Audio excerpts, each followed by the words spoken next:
us going to him to ask. So he would add them on. So I'm sure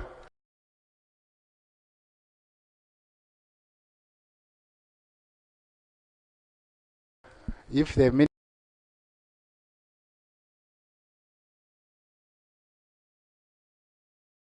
ministers that are there like him,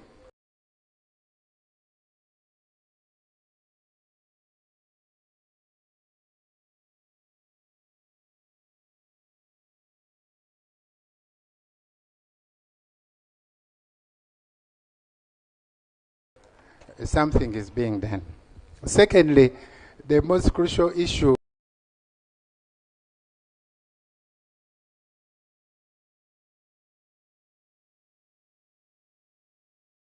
which the Honorable Segona raised in the report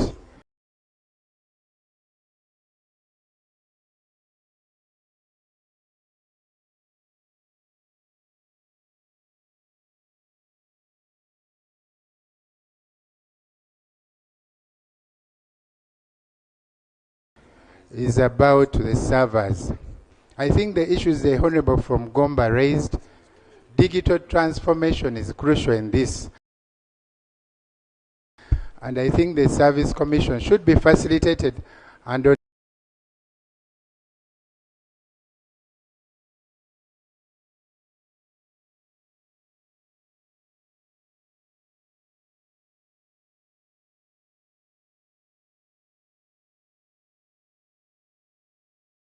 on the bigger strategic view, the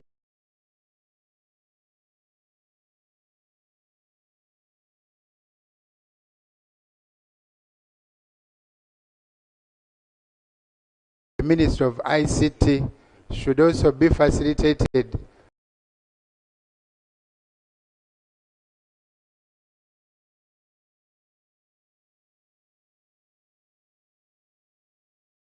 to implement the because it was provided that the chairman of the District Service Commission shall be paid a salary of 1 million. And that's what is being carried. I would pray that they revise this figure upwards. Because if we have a chairman who is on a good retainer, he will be forced to work hard to make sure that he keeps his image well, because he's being facilitated well, and will not pick handouts from the applicants. Even the members, instead of only providing for the chairperson, the Public Service Commission should consider that all members of the District Service Commissions should be given a retainer fee that is sizable. Maybe I would propose that they can move from 1 million of the chairperson to 6, then the members to 3, and we carry on like that, because it's a very, very big problem on the ground. Honorable Member, what is happening? It is government only pays for the chair, of Public Service Commission, and then the commissioners, the members, are paid as low as I don't sitting allowance. I don't want to mention the amount. It's not good to mention it. It is ugly. So, as an institution of parliament, we really need to advocate and follow what the report is saying. Let's have a retainer fee given to these members. A retainer fee that is good enough, that will not make them go and solicit. You'll speak in the next one. Yes.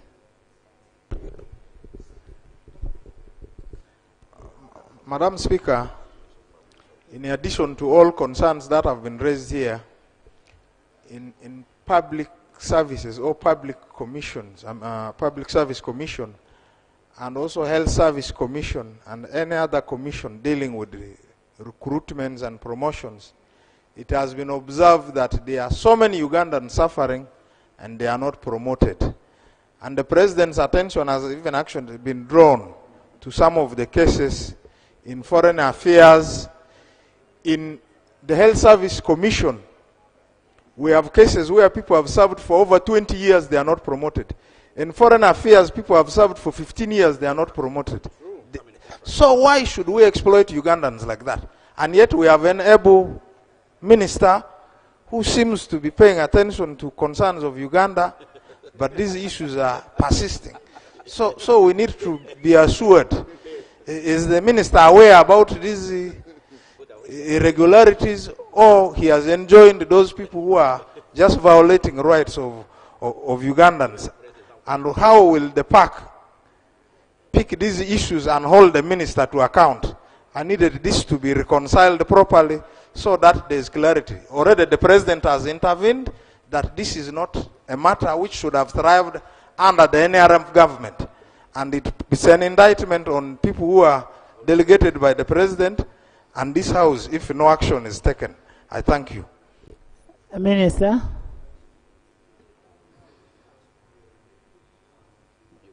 Thank you very much, Right Honorable Speaker. Love.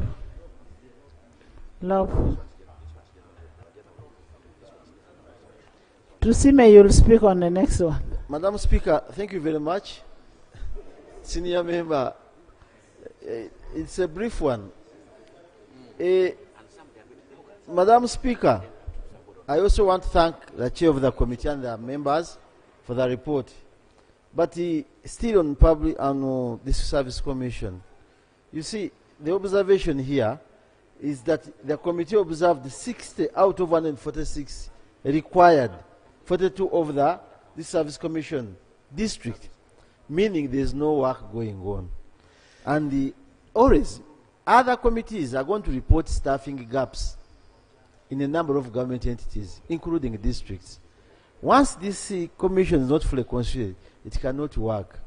It's the duty of public service, Madam Speaker, and Honorable Mukasa, senior member, to carry out supervision over these people.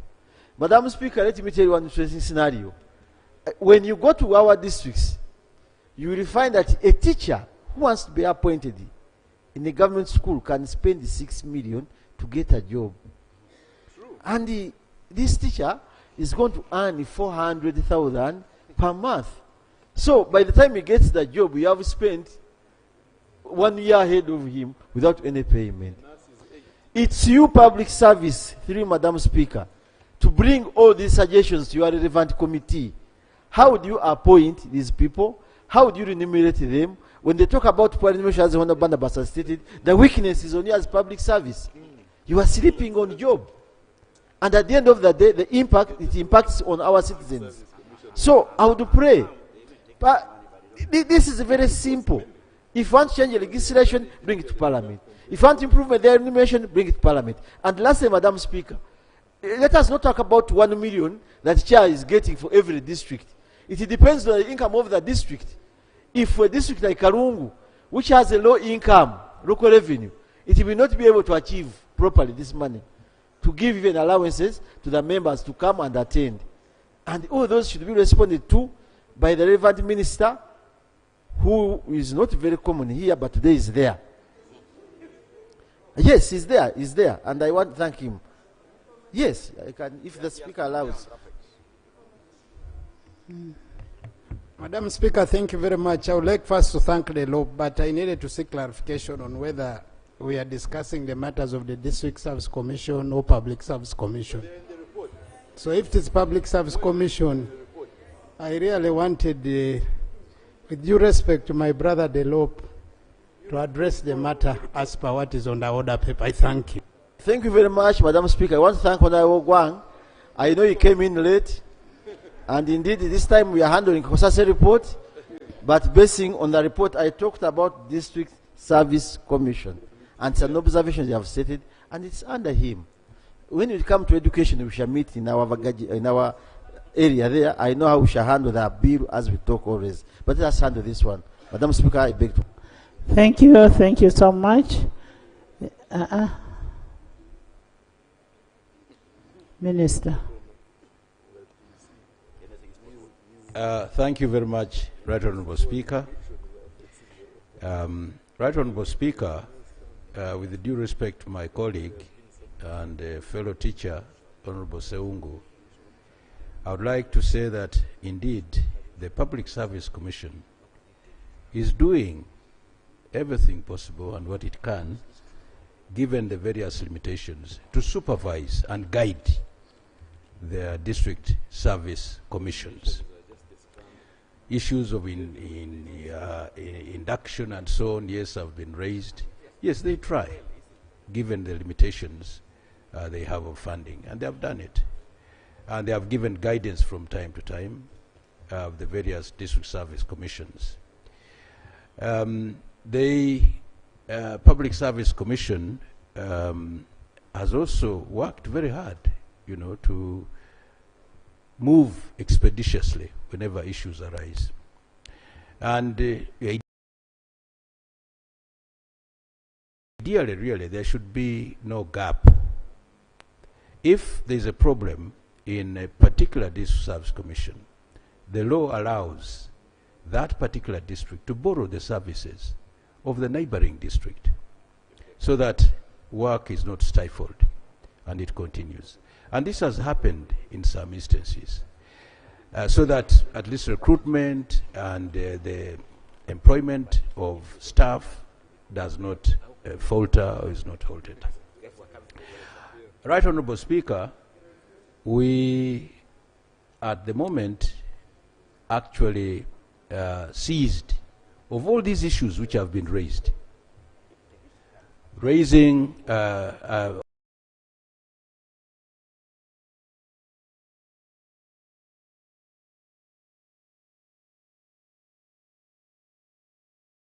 including corruption, including all the job sales and what have you. And the Public Service Commission has been directed really to carry out a study and find out and come up with relevant and concrete proposals as to how some of these shortcomings can be eliminated altogether. And it's doing its job. And very soon a report is going to be presented. Honourable Minister, I'm not sure if you need that report because it's provided for under the Constitution, Article 198. It says the District Service Commission shall consist of chairperson and such other members as the District Council shall determine, at least one of whom shall be a representative of urban authorities, and all who are appointed by the District Council on recommendation of the District Executive Committee. Now, on the recommendation of the District Committee, he who appoints disappoints. So this can be handled under this without getting a paper that you're talking about, because it has to be approved by a Public Service Commission. Yes, and the Public Service Commission has been doing exactly that. But, Right Honourable Speaker, while it's trying to do that, issues arise. Member, thank you very much, Right Honourable Speaker and Senior Member. What we are requesting, the LOP raised a very critical issue. He says you are sleeping on the job. I want to give an example of where you are sleeping on the job. The law provides that there shall be 5 members of the District Service Commission.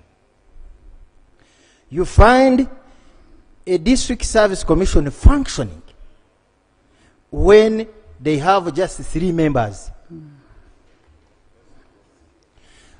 The law provides that the quorum shall be 3.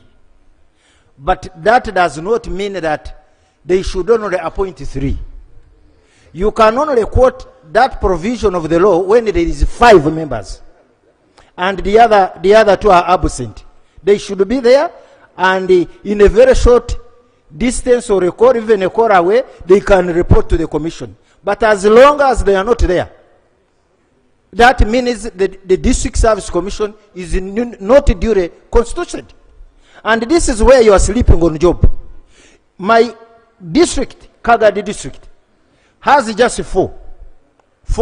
There was a reverend who resigned because he could not cope up with the corruption scandals that were going on. You are aware. He attended in his resignation. And the commission continues to function under that provision that it is, the quorum is 3. No. The constitutional ruling of Sam Kutesa provided that the body which is not duly constituted, you cannot function as a body. How do you vote? So this is where we are taking you on, and we want you to provide this house with information that you are not sleeping on job, because almost every district, like the district she was talking of, Mukono, still had the same problem. If you go to Chankwanzi, they have Honorable, that is understood. What we need now to do is that the Judicial Service Commission should make a follow-up with the District Service Commission, since they are the ones who supervise public service. Yes, Honorable Local. Thank you, Right Honorable Speaker. Two quick clarifications. Number one, Right Honorable Speaker, there are instances where district local governments make submission for names that could have been approved by the council but requires the final approval of the Service Commission. Unfortunately, there are instances where Public Service Commission takes too long to respond to districts. We had suggested that the Ministry of Public Service, together with Public Service Commission, needed to have a clear time frame within which they respond to submissions. Maybe the Honorable Minister needs to clarify on that. Two, we had also suggested, Right Honorable Speaker, that, for example, there are districts, actually across the country, there are only 25 substantially appointed district engineers throughout the country. The rest are people who are acting, and most of them have acted for more than 5 years. We had also suggested that the Ministry of Public Service, together with Public Service Commission, needs to look at a framework where they can deal with some of the challenges that are preventing the local governments from attracting and recruiting such positions. Finally, Right Honorable Speaker, there are also instances where local governments have a lot of issues to be handled. For example, irregularities in the recruitment processes, where complaints come and Public Service Commission needs to deal with such complaints. Unfortunately, they take too long, and the law requires that they have to act within a certain period, and if they don't, then it renders all the complaints redundant. The Honorable Minister needs to clarify on some of those, what exactly they are trying to do to address this. Otherwise, it's a big problem at local government level, and we also need to deal with, Madam Speaker, the question of chairpersons of Service Commission getting 1 million shilling, while the rest of the members have to be at the mercy of locally generated revenue. The 1 million is from the consolidated, but the other members get allowances from local revenue. We had suggested that we need to standardize so all can be charged on the consolidated. Thank you very much. Thank you, Minister.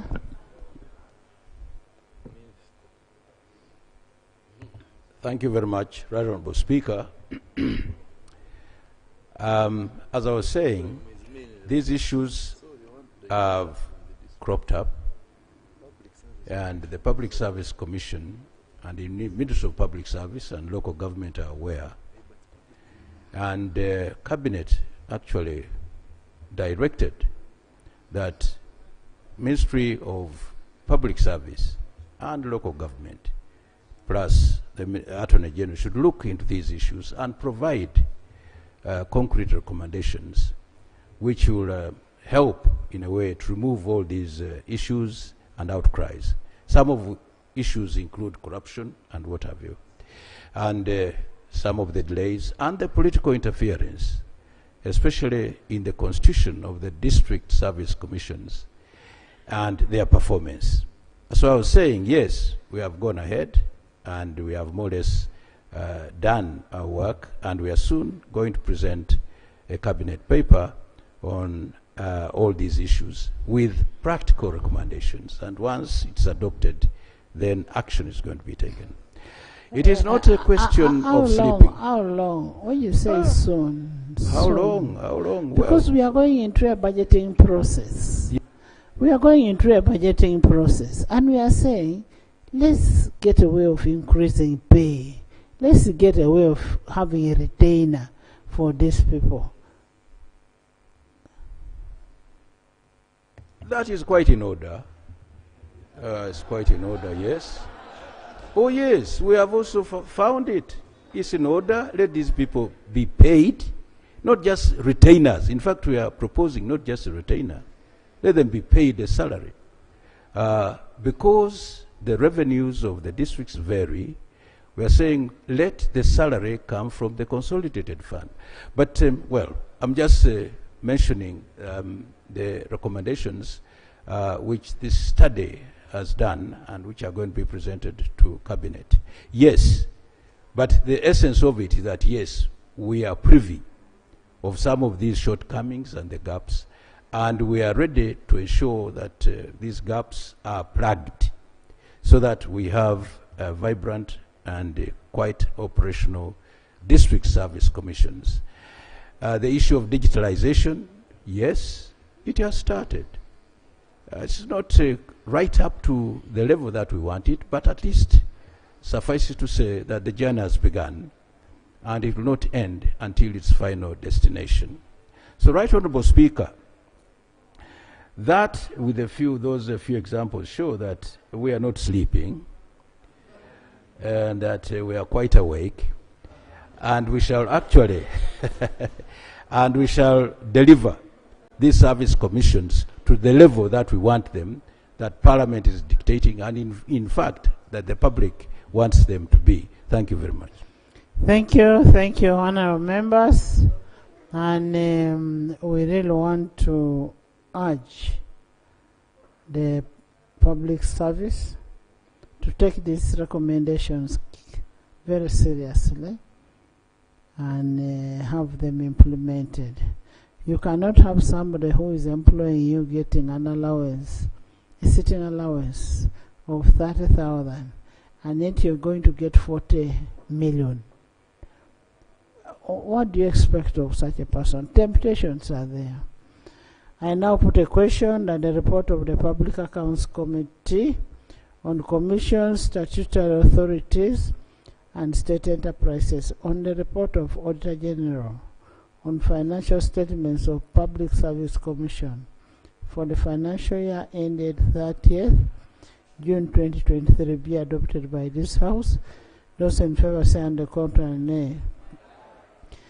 Think the ayes have it. Could we have a treasury memorandum as per section 53 of the Public Finance Management Act? Thank you. Next. Item 6, motion for adoption of the report of the Public Accounts Committee, Commissions, Statutory Authorities and State Enterprises on the financial statements of Uganda Investment Authority for the financial year ended 30th June 2023. Chair. Thank you, Right Honourable Speaker. The committee did come up with a report, and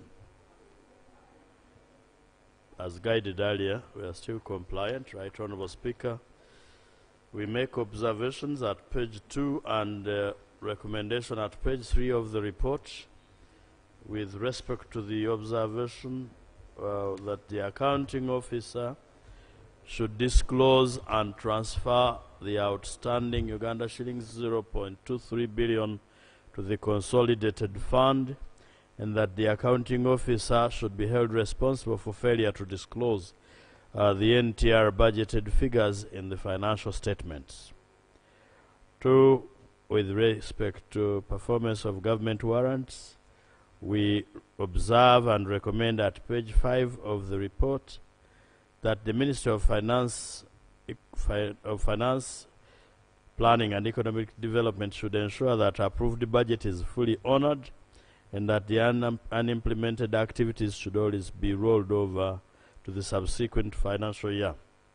On utilization of warrants, Right Honourable Speaker, we make an analysis and observe at page 6 and recommend that the authority should improve the planning and execution of planned activities, including but not limited to training and skilling, to avoid scenarios of lack of persons with suitable qualifications and skills that may be tailored to the interests, desires, and the unique aspirations of the entity. We also recommend that the accounting officer should ensure that funds are availed are absorbed fully. On unsupported output budgets and unimplemented outputs, Right Honourable Speaker, we observe and recommend at page 7 that the accounting officer should prioritize activities and implement them in the order of priority, and 2, that the accounting officer should ensure that necessary revisions in the budget and work plan are effected and approved as guided by the PFMA 2015. On mischarge of expenditure of Uganda shillings 55 million, Right Honourable Speaker and Honourable Members, we observe at page 8 and recommend that the accounting officer should apply the funds to the activities planned for, and in case of reallocation of funds, seek approval from the relevant minister in accordance with section 22(1) of the PFMA. On delivery of services from implemented activities, Right Honourable Speaker, we make an analysis at pages 8 through to 10 and observe at page 10 and recommend that the Ministry of Finance, Planning and Economic Development should ensure that all funds for the approved activities are released in a timely manner to facilitate the effective and efficient execution of government projects and programs. Management of the salary payroll, validation of the employees on the entity's main payroll. We observe at page 11 and also recommend that at page 12, management should periodically update employee list and reconcile the payroll. Number 2, the accounting officer should liaise with the relevant stakeholders to ensure that timely access and deletion of affected employees on and from the payroll. On utilization of the wage budget, Right Honourable Speaker, we observe at page 12 and recommend that the committee recommends that, being minimal and well explained, the query be dropped. Review of the entity's staff establishment, observation at page 13 and recommendation on the same page that the accounting officer should ensure that all vacant positions are filled by the following accounting period. 2, that the authority should implement measures to improve employee retention through training and scaling to avoid human resource gaps. On change of accounting treatment for non-current assets, Right Honourable Speaker, we make observations at page 13 and our recommendation at page 14. 1, that the Accountant General undertakes sufficient training to accounting officers on the new accounting systems and any subsequent changes. 2, that going forward, the authority should commence implementation of the policy. 3, that the entity should ensure government assets are revalued and stated in the financial statements at their correct values, and which should be depreciated over their useful life in accordance with the accounting systems.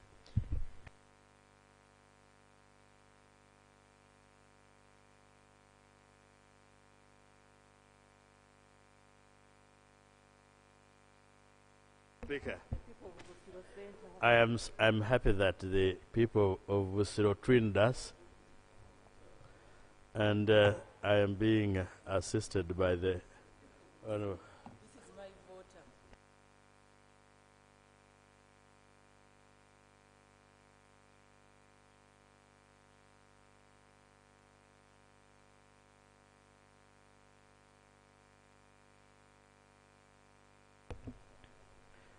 Right, Honorable Speaker and colleagues, on receivables of 21.42 billion, we make observations at page 15 and recommend that the accounting officer should ensure that strict measures are instituted to collect all outstanding receivables without any excuse. On outstanding payables of 1.90 billion, we make observations and recommend at page 16 that the Ministry of Finance should ensure that sufficient budget provisions are made for outstanding payables to enable their full settlement.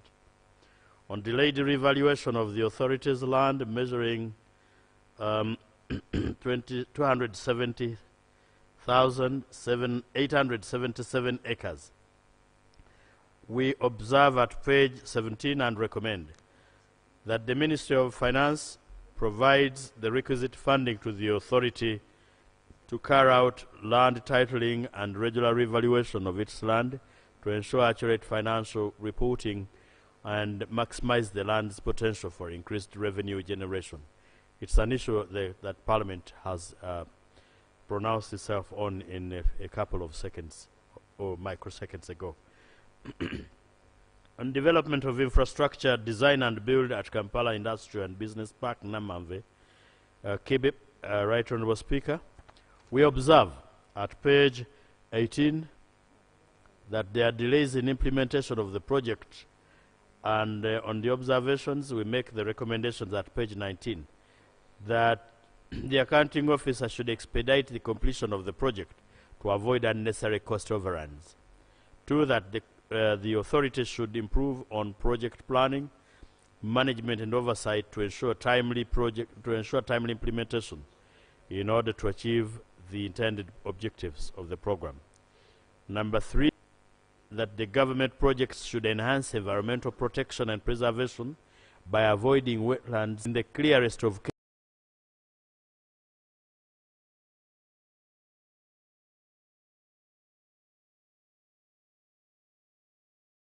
cases based on absolute necessity.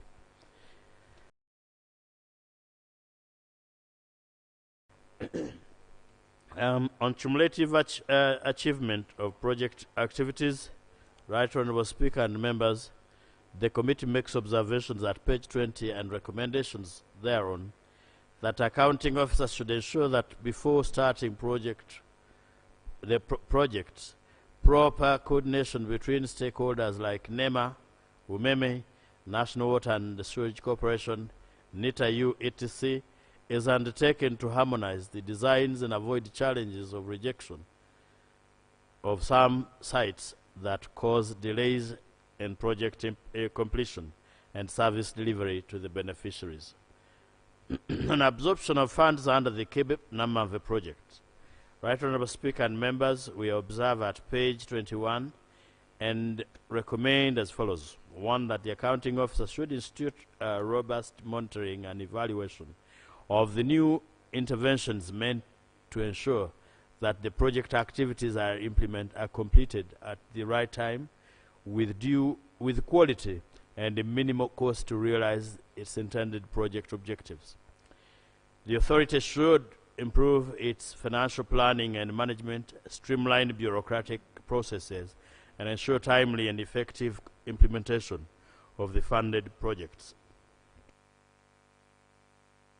Right Honourable Speaker, on delivery of services from implemented activities, we make an analysis from pages 21 to 22 and also observations at page 22 with the attendant recommendation that this being a minimal, well-explained query, we recommend that it be dropped. On the status of Uganda Investment Authority land utilization, we observe, Right Honourable Speaker, we make an analysis, pages 22, page 23 to 24. And observe at page 24 with the recommendation that Uganda Investment Authority should develop and implement inclusive land use plans that consider needs and potential of each region to ensure balanced development and promote sustainable use of available land. 2, that the authority should allocate resources, including funding, technical assistance and infrastructure development fairly across the districts to ensure all regions have an opportunity to develop. Number 3, that the board and management of Uganda Investment Authority should explore mechanisms of expeditious land dispute resolution. I notice that the board has since expired and we are waiting for the appointment of a new board. On the status of implementation of presidential directives on industrial parks, Right Honourable Speaker, we make an analysis at pages 25, 26 to 27 and make observations with attendant recommendation as follows. That Uganda Investment Authority should seek renewal of the expired directive of the President. The board and management of Investment Authority should complete the establishment of the 8 industrial parks as envisaged in their work plan. Payment of URA administrative, should be UIA, pardon me, administrative and additional, URA administrative and additional assessment of 460 million. We observe and recommend that the accounting officer should ensure adherence to the commitment control system to avoid accumulation of arrears in lieu of statutory deductions. 2, that the accounting officer should ensure that there are budget provisions towards settlement of all domestic arrears. On unimplemented procurements, we observe and recommend that the authority should ensure effective procurement planning and robust management systems to mitigate the problem of non-implementation. And 2, the authority should have program timelines and work within those timelines. On expiry of appropriations, Right Honourable Speaker, we analyze and observe at page 30 and also recommend that the accounting officer should always comply with the law by seeking relevant authority if there is justification. Otherwise, return the funds to the consolidated fund. With that, Right Honourable Speaker, we conclude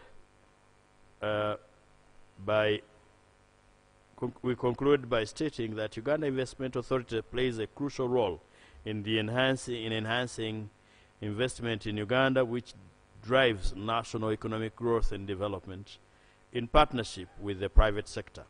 It is therefore recommended that Parliament be pleased to adopt this report, as I now beg to move. I thank you.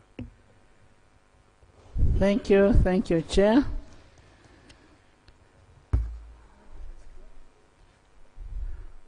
Mrs. Okia, Lucas.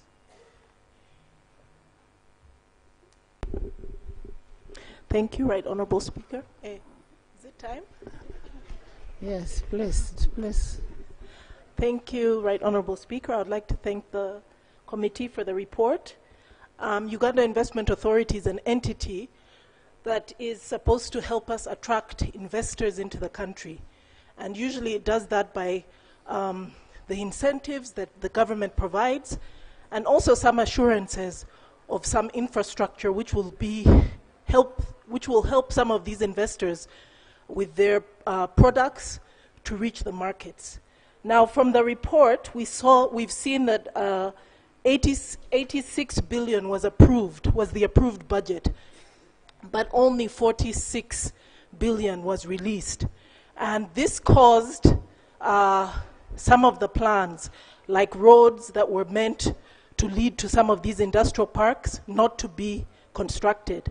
Now, if the investors are given assurances that, the roads will be there, the power is going to be there, and they come and they set up their factories, they produce their goods, and they're not able to actually provide, like, they're not actually able to make profits in the end, because government is acting as an investor by bringing these investors. For 10 years, you don't pay taxes, but after the 10 years, government is expecting to reap from these investors. Yesterday, in the report of URA, we saw that our tax revenue to GDP is very low for the region. But I see a situation where Uganda, after most of these investors have started making profit, Uganda will be one of the countries with a good tax revenue in the region.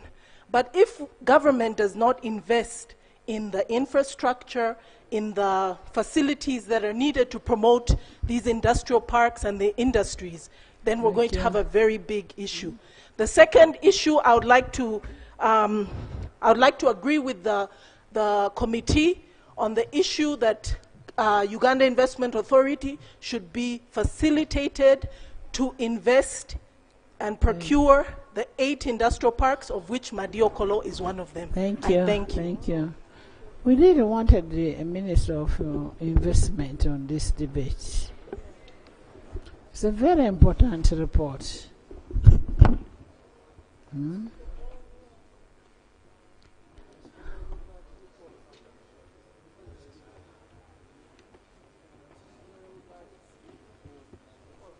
Honourable members, issues of investment. We have had a lot of issues on investment. Is it possible for us to start to have the minister in the house? Yes. I don't want a debate on this thing. I wanted the minister of we'll stand over this report and go to the next report. We want the minister.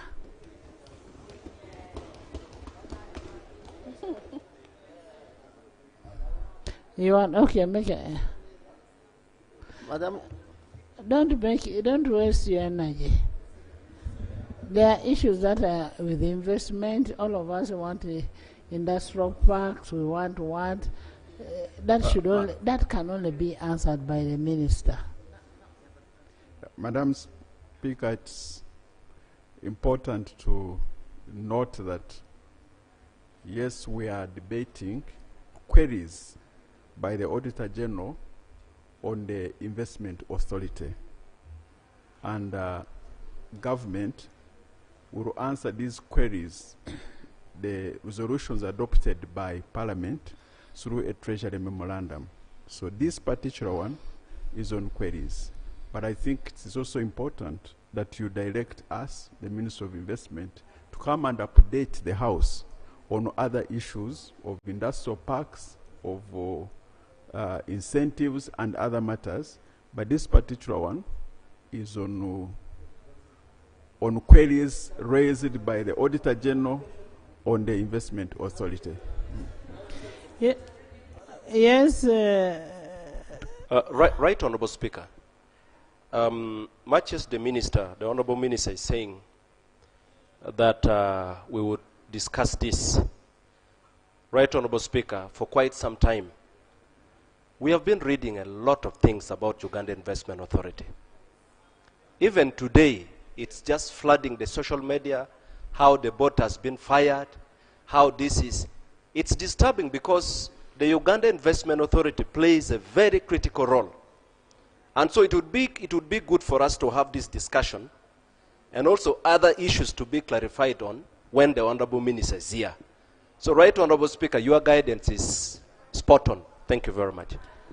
Honourable members, if the board is fired, if the industrial park, the roads are not being worked on, if all the things that have been mentioned are not being done, can we have an assurance from the minister? Because it is the minister who is responsible for the board. So, Honourable Bahati, we are requesting you kindly tell the Minister of Investment to come. Madam Speaker, we will inform the Minister for Investment to come tomorrow or any time that the report is on the order paper to No, the listen to? report is still on the order paper. It will be the first item. Tomorrow. Okay, she will be in the house.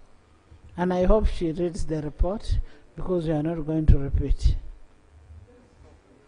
Yes. I was one time, in this term, the vice chair of the Government Assurances Committee, and a lot of information from this report committee about industrial parks has a lot of questions, and we made a lot of work for the industrial parks.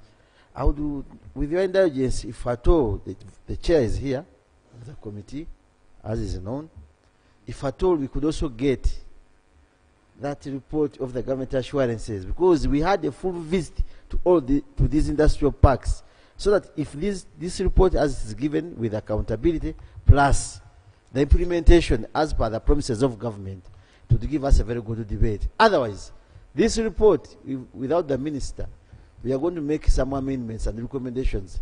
We are very okay with the reports we have had, but I want the honourable minister to know that we are not really reading this report as it came today. We have it before, and we are well informed, and the speaker, in her wisdom, has seen it even before us. So bear the directives, and please leave us so that we can get that man. This accounting officer shouldn't be in office by now for the Uganda Investment Authority. I can assure you. Next item. Item 7. Jana, you have something?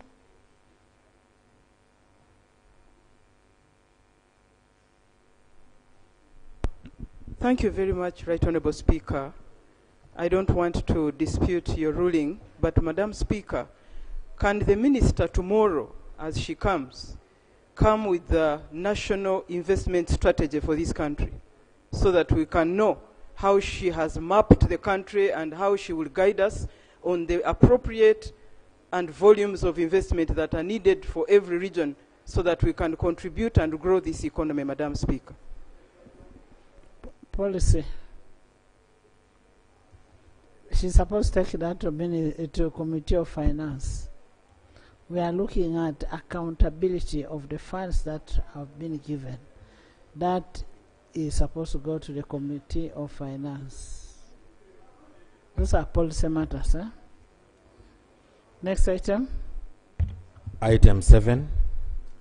Motion for adoption of the report of the Public Accounts Committee, Commissions, Statutory Authorities and State Enterprises on the report of the Auditor General on the financial statements of the National Population Council for the year ended 30th June 2023. Chair. Thank you, Right Honourable Speaker. Honourable members, with respect to this report, in respect of the National Population Council for the year ended 30th June 2023, we make observations beginning at page 2 and recommendations at page 3. One, that MDS should always ensure proper planning, identify and address bottlenecks that delay the collection of non-tax revenue. 2, that MDS should diversify their sources of NTR, reduce dependence on limited number of revenue streams. Number 2, with respect to performance of government warrants, we make an analysis at page 3 all through to page 4, observe and recommend that Ministry of Finance should ensure that full release of warrants for MDS to operate efficiently, meet their obligations and deliver essential services to the public as planned and approved is made. With respect to utilization of warrants, the committee observes and recommends that the Ministry of Finance should always ensure adequate releases in accordance with the approved budgets for MDS. On implementation of outputs, Right Honourable Speaker, we observe at page 5 and recommend that MDS continuously engage relevant stakeholders to ensure adequate funding to address their needs. On delivery of services from implemented activities, we analyze, observe at page 6 and recommend that MDS should always ensure that unimplemented activities are rolled over to the subsequent period so as to fully attain the intended strategic objectives. On management of government salary payroll, Right Honourable Speaker, we analyze at pages 6, 7, where we talk about validation of employees on the entity's main payroll, and observe at page 7, as well as recommend that MDS should periodically update employee lists, reconcile the payroll, and liaise with other relevant stakeholders to ensure timely payroll access for new employees and deletion of those that have exited service. On inconsistencies of the employee details, we observe at page 8 and recommend that accounting officers should ensure that employee records are duly updated and brought to the attention of the appropriate authorities within 6 months from the date of adoption of this report. On review of entity staff establishment, Right Honourable Speaker, we observe and recommend at page 8 that accounting officers should follow up with the responsible stakeholders regarding the status of the entity so as to guide the fate of the council's staffing positions. On irregular extension of acting appointments, we analyze, observe, and recommend at page 9 that MDS should always provide documentation and any other relevant information for evidence to the auditors during audit or exit meetings. On payment of salaries of IPPS and procurement of a separate payroll system, we observe, Right Honourable Speaker, at page 10 and recommend: 1, that MDS should adhere to the IPPS to ensure compliance, transparency, and efficiency. And 2, that MDS should follow up the setup with the Public Service Ministry to avoid wastage through further payments relating to the separate systems procured by the entity.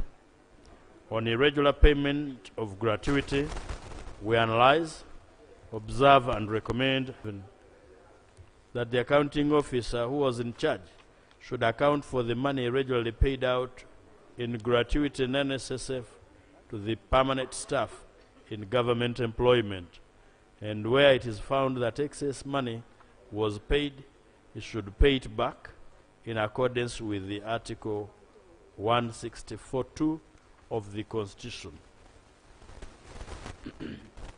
On irregular continuation in acting capacity beyond 12 months, we analyze, observe, and recommend, Right Honourable Speaker, at page 12, that the accounting officer who was in charge be held personally liable for violation of the law. On establishment of the National Population Data Bank and failure to fully operationalize the National Population Data Bank, we observe and recommend: 1, that considering that the National Population Data Bank was currently in place, fully operational, the query should be dropped.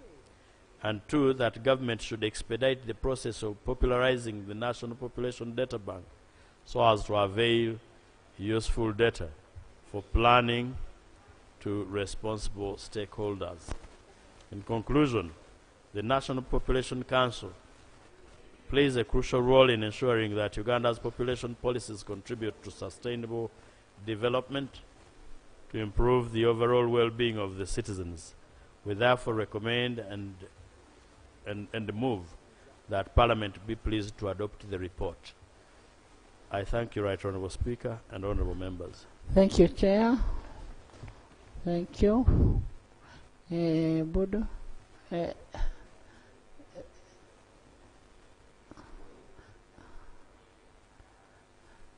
Thank you, Right Honourable Speaker and Honourable Chairman, for the wonderful report.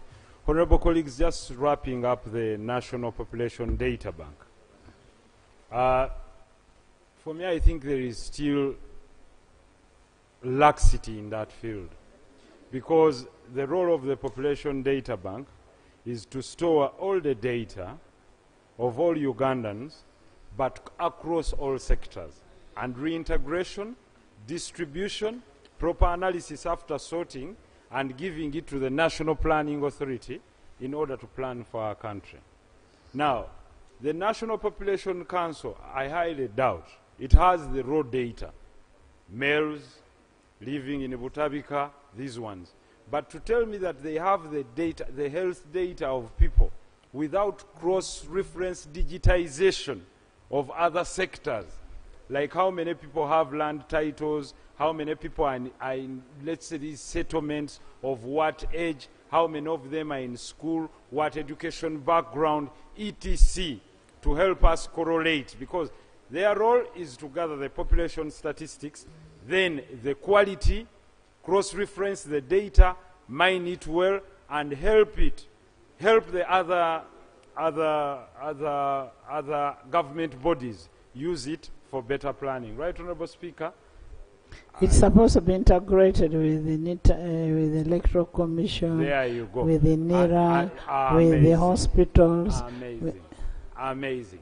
Thank you, Right Honorable Speaker. And it's my humble view that as we are moving towards elections, the baseline of compilation and coming up with the national register, I know we'll be talking about it, but if we want to go digitize, and now we already have one of the sectors that gathers our data as the cross-reference of the population of Uganda, the entry data at NERA is still saying we are not so sure of which national IDs you should use in the transition, and we know we have to use some data to compile a voters register. So you can see that if not well supported as a population council with personnel, with the skills, you might find that we might not harness a lot. Thank you very much. Thank you.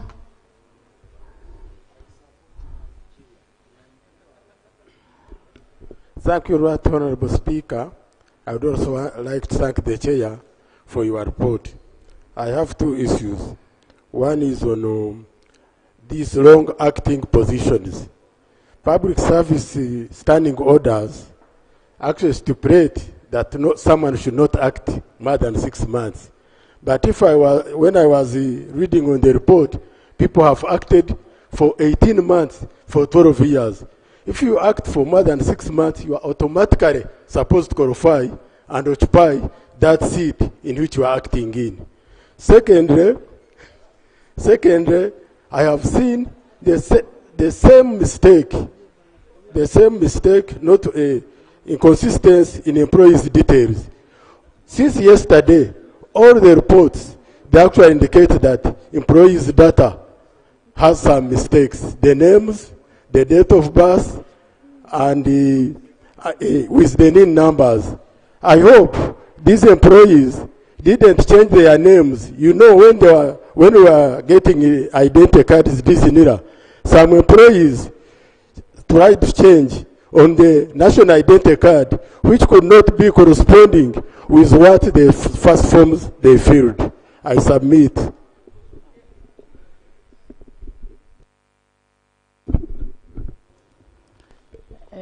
Sarah. Thank you very much, Right Honorable Speaker. Right Honorable Speaker, I want to thank the committee for their report. And just to state, Right Honorable Speaker, that this is... But I hope you recall that we merged this. Okay. Right Honorable Speaker, this is why I had previously challenged the decision of the presiding officer, the Deputy Speaker then, and you have also mentioned today that we adopt, if the committees are not ready with the reports, we adopt the Auditor General's report. You can see that the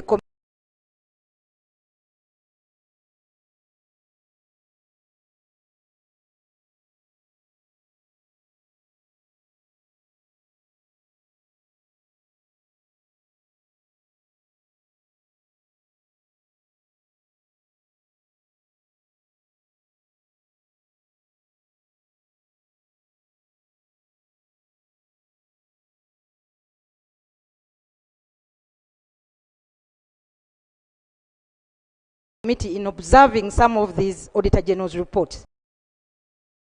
and interfacing with the various accounting officers, there are certain queries, Right Honorable Speaker, that can actually be dropped. But if we adopt them en masse, then it is like you are, you know, hanging somebody or you're saying or what? crucifying you. Okay, let me not use those words. The issue I'm talking about is that you earlier mentioned, and it was previously decided, and previously we have adopted Auditor General's reports here without scrutiny. And the motion was brought on this floor by Honorable Nandala Mafavi, which motion carried the day, and that was, it is a precedence that we are Right following. Honorable Speaker, I moved a motion to challenge that decision, and this was last year, November 2023. Because when Nandala Mafabi brought this motion, it was at the end of the term of the 10th Parliament, not in the middle. So my motion is still with you, Right Honorable Speaker, and if it pleases you, we would have it on the order paper and discuss. Because the reason why we need to scrutinize, and this is a constitutional matter, Right Honorable Just Speaker. a minute, Sarah. Yeah. How many months does the Constitution give you to look at the accountability committee?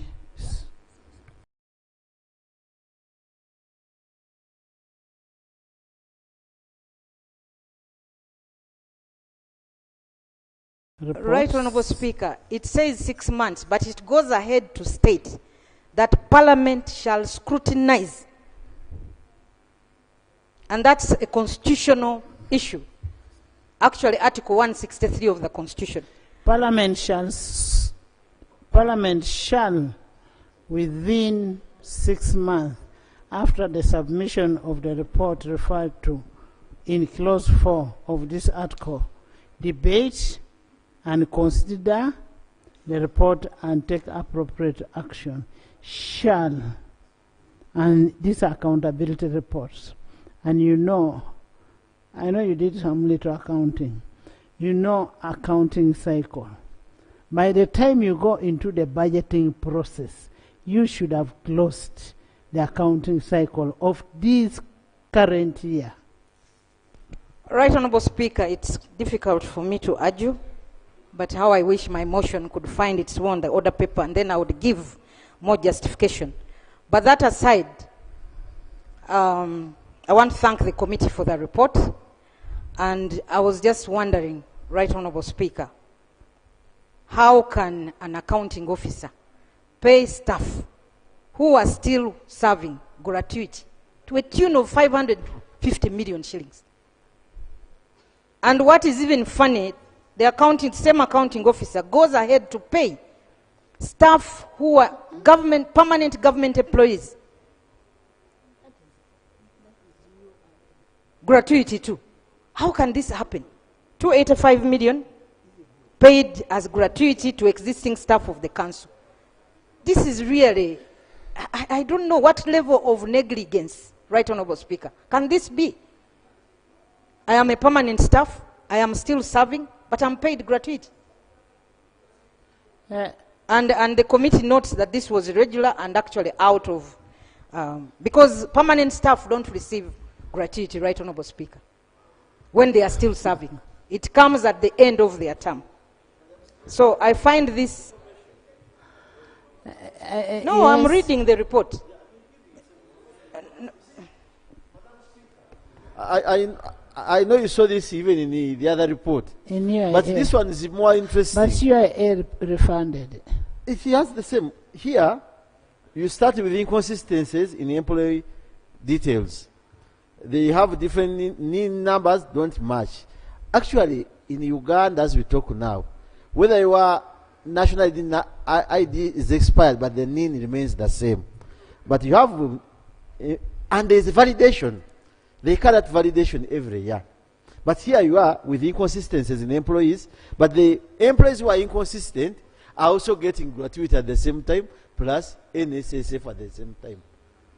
This type of accounting officer, and I don't know, Honourable Minister, you are in trouble. And Right Honourable Speaker, thank you very much for the information. My issue actually is with the recommendation of the committee, Right Honourable Speaker. The The accounting officer was in charge and should account for the money irregularly paid out in gratuity and NSSF to the permanent staff in government employment where it is found that excess money was paid. He should pay it back. Right, Honorable Speaker. Why just, without any warning to this accounting officer, should we simply say pay back? Right, Honorable Speaker. I'm not comfortable with the recommendation of the committee, because simply saying that this person should account and pay back is not adequate. Secondly, Right Honorable Speaker. What would you suggest to be the most appropriate recommendation? Right Honorable Speaker, I had indicated yes, this accounting officer should actually be held accountable for this omission, because there is a process before somebody is paid. Papers are checked, there are auditors, there are people who verify these papers before payment is actually made. And then finally the payment is made.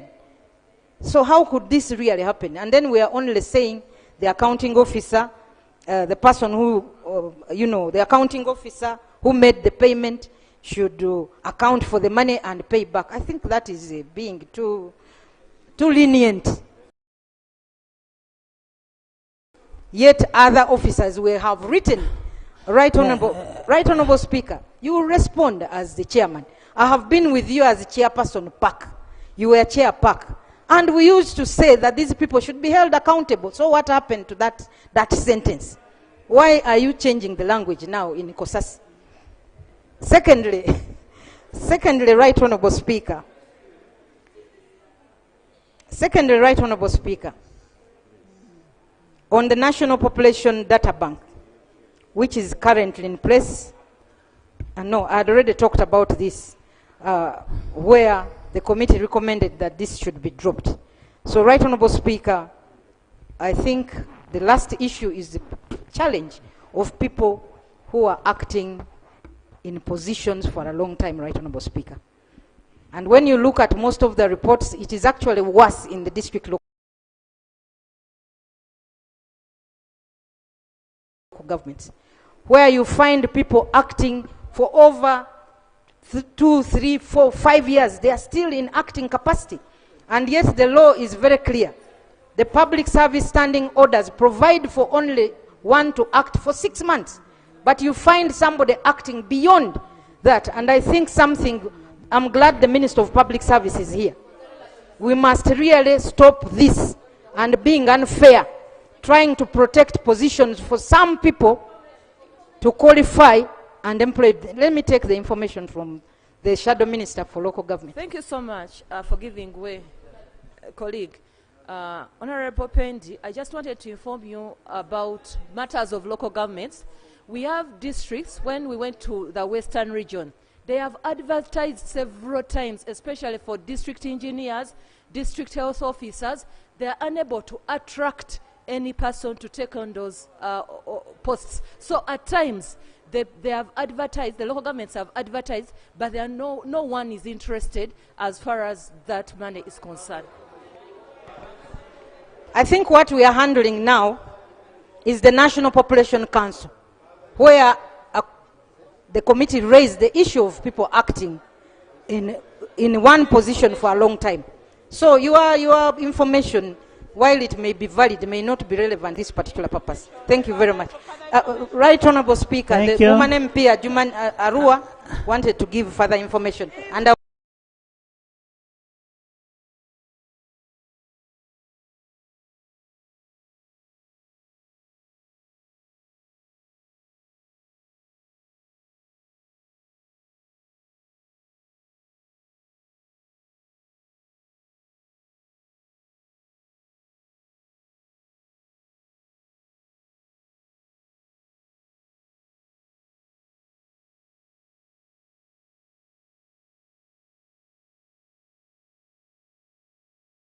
I'll stop there. Thank you. No, Geoffrey.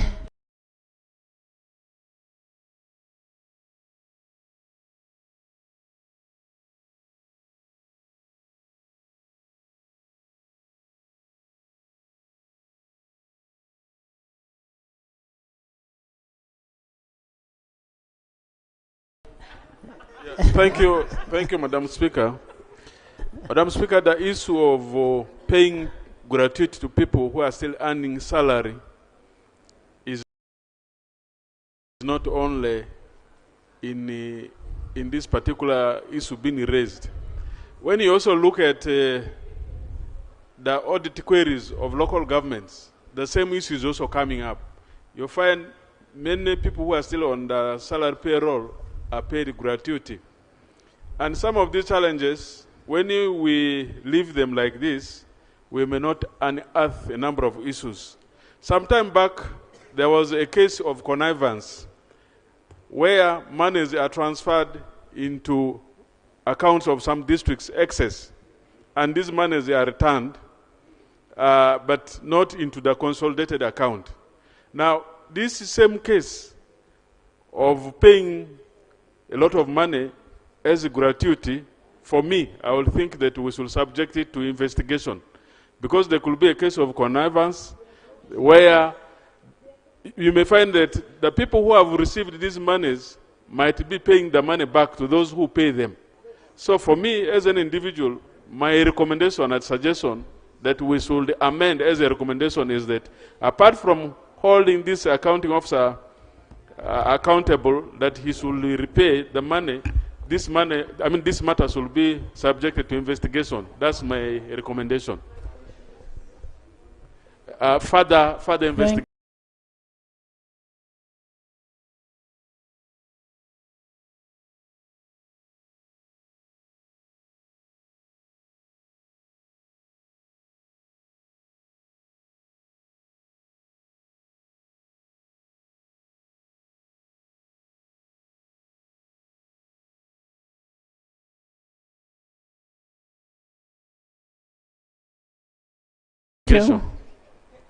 Rose.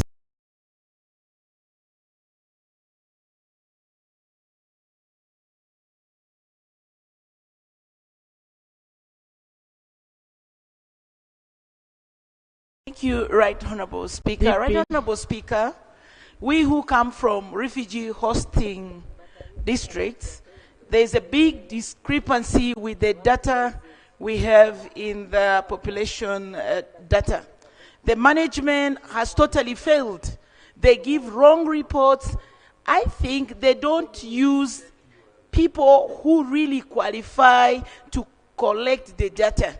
They just go and assume that in this population, this could be the number. And now we share health centers, we share schools. Now, UPE fund that is given so little.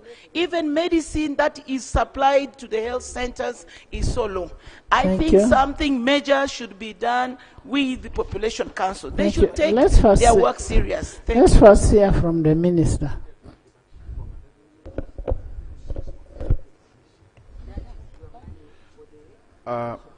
Madam Speaker and honorable colleagues, once again to thank the chairperson and the members of the committee for a very good report.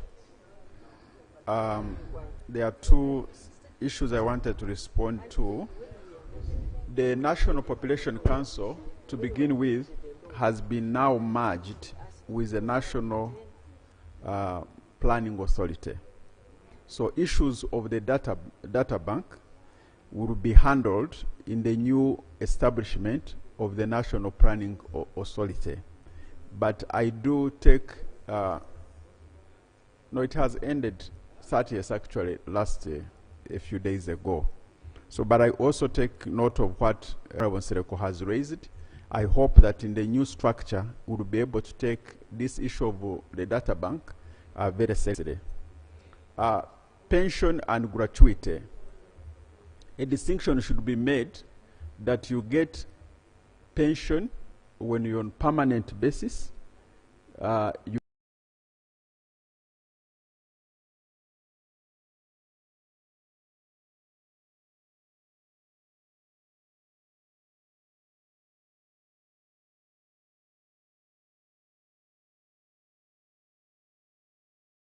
get in government, you get it at the end of your term.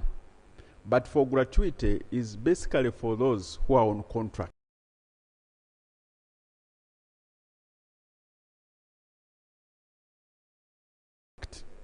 So a contract, you calculate it at the end of the financial year, at the end of the year, then you get the gratuity. So it is in order that members of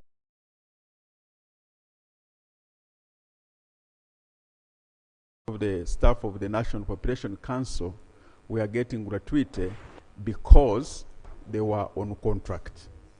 They were on contract. And to mention that, Madam Speaker, I don't know whether this is the right time, now that we are talking about the population, if I can make a comment on my own population that I represent in this House. Madam Speaker, I just want to thank members for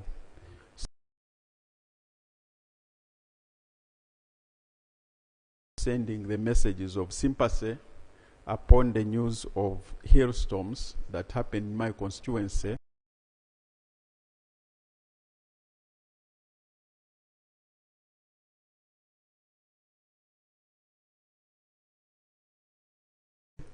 Where one person, the people died at Kaibirago.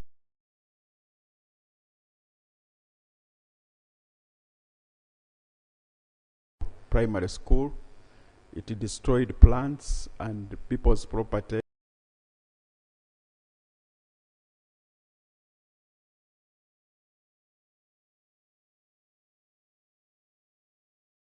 In Gwanyena, Butanda, and Kamgangs.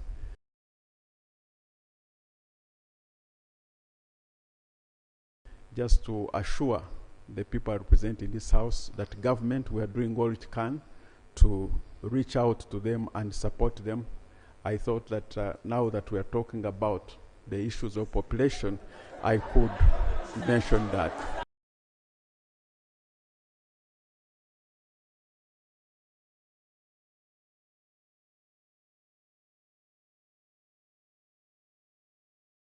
I thank you. Thank you.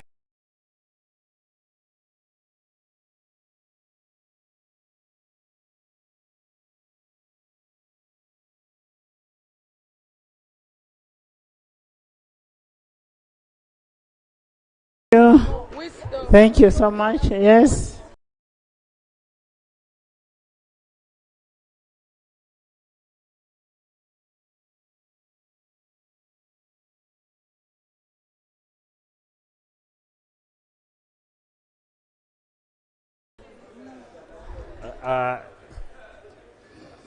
Thank you. Now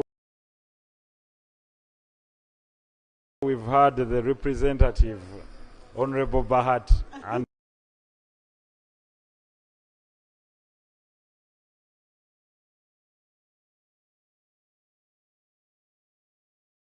we really stand with you and your people. Right Honorable Speaker, you've always spoken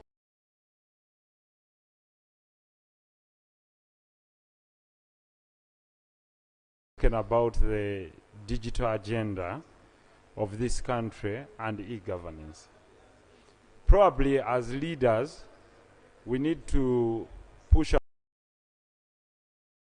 ourselves in the room, including our friends from the Planning Authority, to see to it that we do what we call the e-governance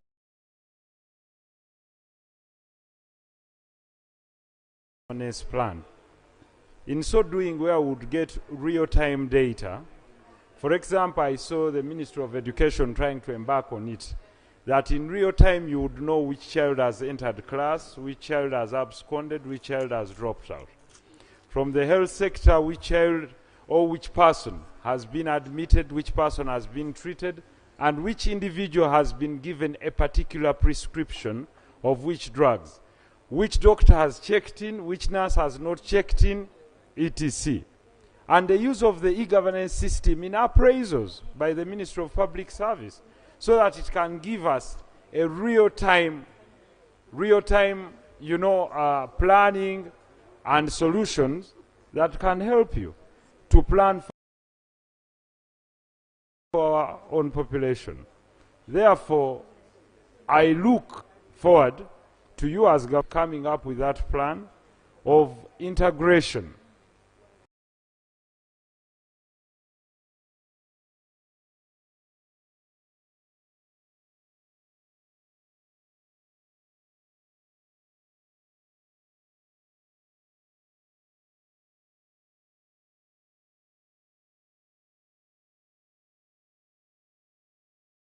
of all government services on the e-system of governance, digitization, so that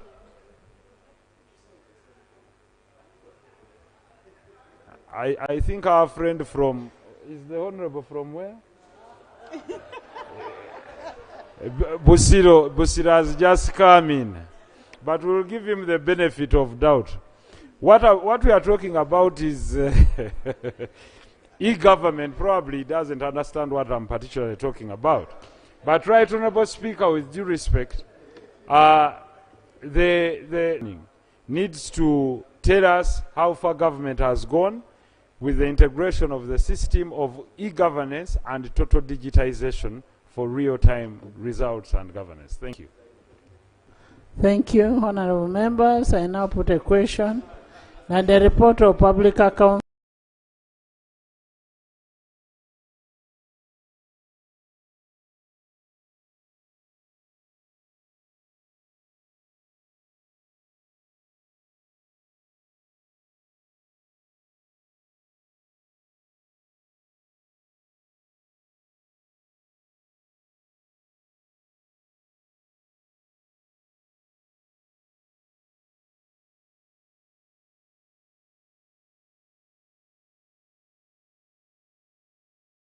committee. Yes. 1 minute.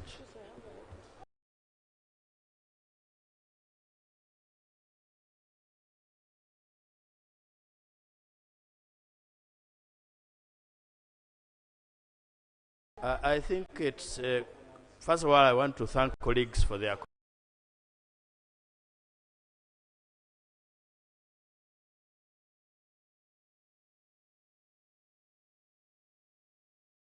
contributions, and of course express solidarity with the people of Ndorwa West on the hailstorms. I want to trust that his government is able to respond in real time. Just to respond to only one of the issue raised by the Honorable Sarah Penny. Honorable Minister, our sympathies to your people, and we are with them. Yeah, Right Honorable Speaker. The issue raised by the Honorable Sarah Pendy, who asked whether I have since become softer since I left Park Central. No. One, we observe, first of all, that the accounting officer is no longer in office. Has since, Right Honorable Speaker, this particular accounting officer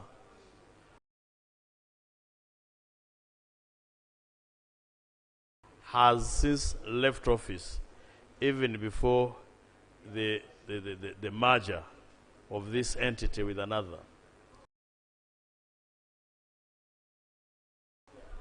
The worst and harshest penalty that the committee could recommend is a refund. In our assessment, a refund of money is harsher than saying be held personally accountable, because it's only a statement, but this one is action. Bring back the money. Why we did not want to go into the realm of recommending a criminal prosecution is, if you read the report of the Auditor General and this particular report, there is what may be seen to be a dichotomy where somebody would hide. The Council has a human resource manual which makes provision for these payments. But our observation was that this human resource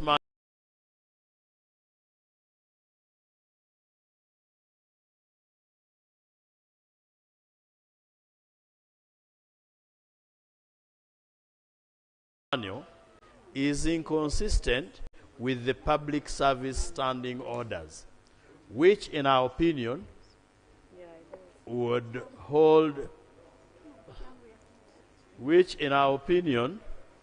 take precedence over the human resource manual.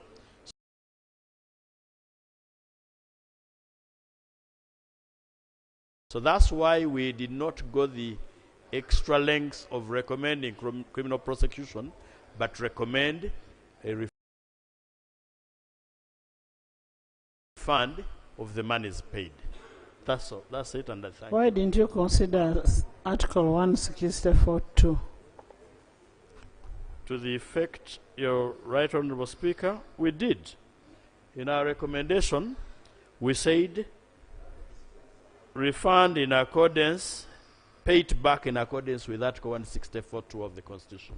Okay, I thank you. Right Honorable From members, I now put a question that the report of the Public Accounts Committee on commissions, statutory authorities, state enterprises, on the report of Auditor General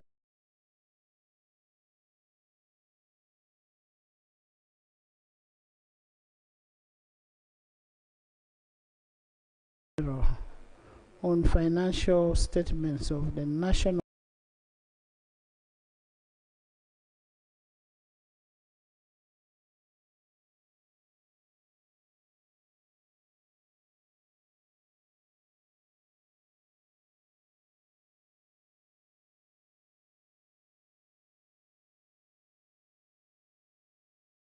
Population Council for the year ended